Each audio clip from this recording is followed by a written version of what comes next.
अस्सलाम वालेकुम friends, welcome to our channel. So जैसे कि हम ब्लड पीएच मेंटेनेंस में हमने अनकॉम्पनसेटेड और पार्शियली कॉम्पनसेटेड की एक्सरसाइजेस की हैं, तो एक एक्सरसाइज हम कॉम्पनसेटेड की भी करते हैं कि कॉम्पनसेटेड अगर एल्कलोसिस या एसिडोसिस है तो उसमें हमारे पास क्या कंडीशन होगी, हम किस तरह उसको इवेल्युएट करेंगे। तो फॉर एग्जाम्पल यहाँ पे आपको एक्सरसाइज दी हुई है जिसमें पीएच है 7.42 and we know that the normal pH is 7.35 से लेके 7.45। तो 7.42 is within the normal range, तो that means the pH is normal. इसका मतलब कॉम्पनसेशन हो गई है। अब किस तरह से हुई है? अब हमने partial pressure of carbon dioxide देखा, दैट इज 33 और हमारे पास नॉर्मल रेंज क्या थी 35 से 45। तो ये कम है, और कम है तो किस साइड पे जा रहा है? ये बेस साइड पे। तो partial pressure of carbon dioxide is on the basic side. Then bicarbonate को देखो तो that is 17 is below the normal range. Normal range is 22 से 26 एंड ये बिलो द नॉर्मल रेंज। तो 17 इज ऑन, तो ये below the normal range is on acidic side, तो that is bicarbonate is on acidic side. Now we get confuse कि भाई ये हो क्या रहा है, अब हम इसको क्या कहेंगे?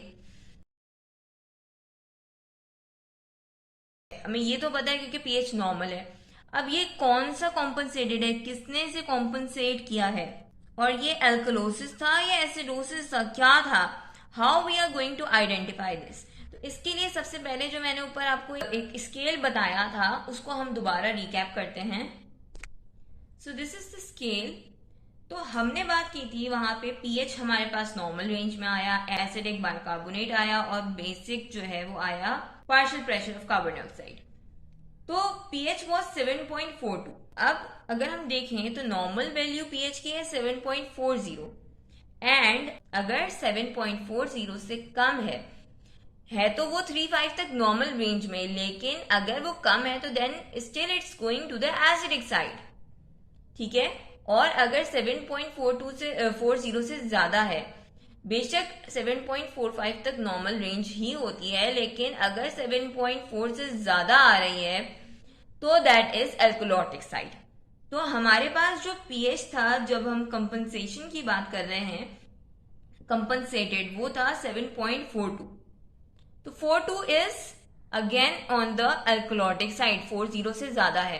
तो यानी हमारे पास वो कंडीशन, बेशक that is normal pH compensated, but it is slightly toward the alkalotic side, तो बेसिक साइड, तो that is alkalosis. So here the condition is slightly alkalotic, तो हमारे पास एल्कोलोसिस है, एल्कोलोसिस है। ठीक है। और बेस साइड पे क्या आया हुआ है? Partial pressure of carbon dioxide. ये रिप्रेजेंट करता है रेस्पिरेटरी, तो हमारे पास है रेस्पिरेटरी अल्कलोसिस, जो कि क्योंकि नॉर्मल पीएच आ रहा है रेंज के अंदर, तो that is fully compensated. So in this way हम इवेल्युएट करेंगे। ये थोड़ा सा ट्रिकी होता है, हम कंफ्यूज हो जाते हैं, तो प्रैक्टिस से हम इसमें परफेक्ट हो जाएंगे।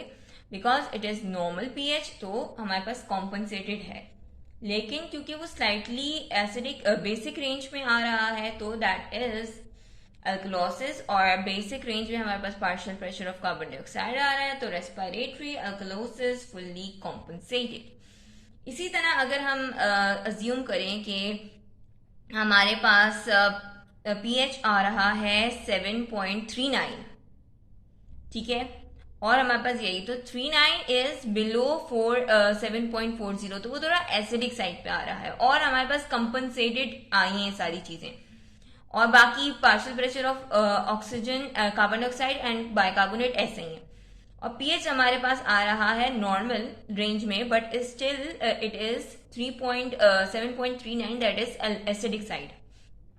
तो तब हमारे पास होगा, और अगर बाइकार्बोनेट एसिडिक साइड पे आ रहा है तो मेटाबॉलिक एसिडोसिस फुल्ली कॉम्पनसेटेड।